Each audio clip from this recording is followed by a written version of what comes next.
बिस्मिल्लाहिर्रहमानिर्रहीम तासु ګورئ CSS PMS preparation YouTube channel او زم تاسو قربا یاسین حسن پنن کلاس کې موږ ډیسکس کوو چې هیډینګ ټیګز څه ته وایي په HTML کې او هیډینګ ټیګز ولی امپورټنس دي که تاسو چرته نیوز پیپر ګورئ تاسو په نیوز پیپر کې کتلی وی چې یو مین هیډینګ وی بیا هي کې سب هیډینګ وی که تاسو چرته دا هیډینګ په ویب سایټ یا په ویب پیج باندې شو کول غواړئ نو د دې لپاره په HTML کې د هیډینګ ټیګ ضرورت دی په HTML کې 6 هیډینګ ټیګ دي د H1 نواله د H6 پورې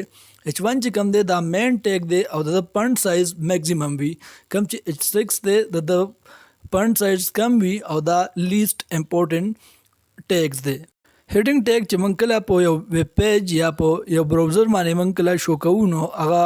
یو لیست بارډر هم پرې دی مین هغه د سایډونو په منځ کې سپیس پرې دی مارجن پرې دی هیډینګ ټیګ به څنګه یوز کوو راځئ چې تاسو د دې پریکټیکل وینئ ما فرست اف آل سبلایم ټیکسټ ایډیټر کولاو کو او ما په دې کې HTML ولیکو د HTML لومبه ټیګ چې کوم دی یا لومبه سټیټمنټ فرست لاین چې کوم دی هغه ډک ټایپ HTML دی د دې مطلب دی ډاکومنٹ ډیکلیریشن بیا HTML ټیګ دی بیا هیډینګ ټیګ دی په هیډینګ ټیګ کې به په منځ کې ټایټل ټیګ دی او ټایټل ټیګ د دې لپاره وی چې دا موږ خپل پیج په سنوم باندې شو کو براوزر چې کله موږ اوپن کو نو زموږ پیج په سنوم باندې شو کیږي اوس باډي ټیګ کې تاسو هیډینګ ټیګ لیکئ ما H1 ټیګ ولیکو په دې کې ما ولیکو ټو ویلکم ټو CSS PMS preparation YouTube channel ویلکم ټو CSS PMS preparation YouTube channel لازمه چینل دی ما پس H1 ټیګ کې ولیکو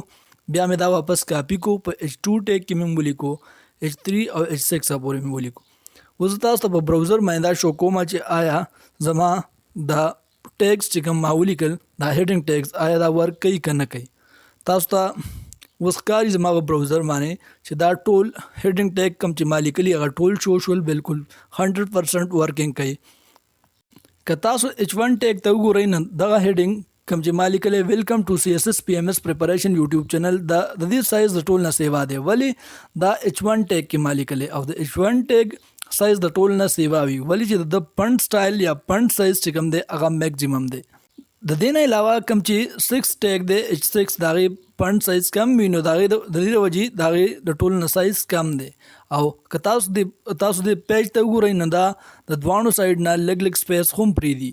دا H1 ټیګ د لاین د سٹارټ نه شروع کیږي دا په میډل کې شروع کیږي تاسو تخکاری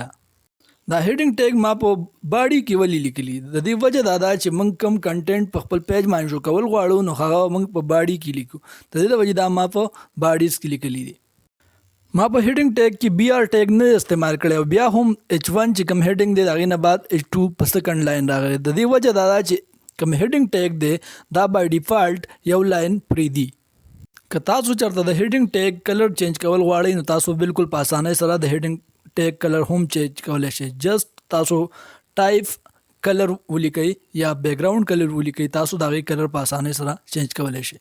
په HTML کې د هیډینګ ټیګ ضرورت ولې دی د دې ضرورت دا دی چې کله هم تاسو ویب سایټ جوړوئ نو تاسو ته به د هیډینګ ټیګز ضرورت وي که تاسو خیال کړئ یا تاسو هر قسم ویب سایټ کولاو کړئ نو تاسو هغې کې کتلي اول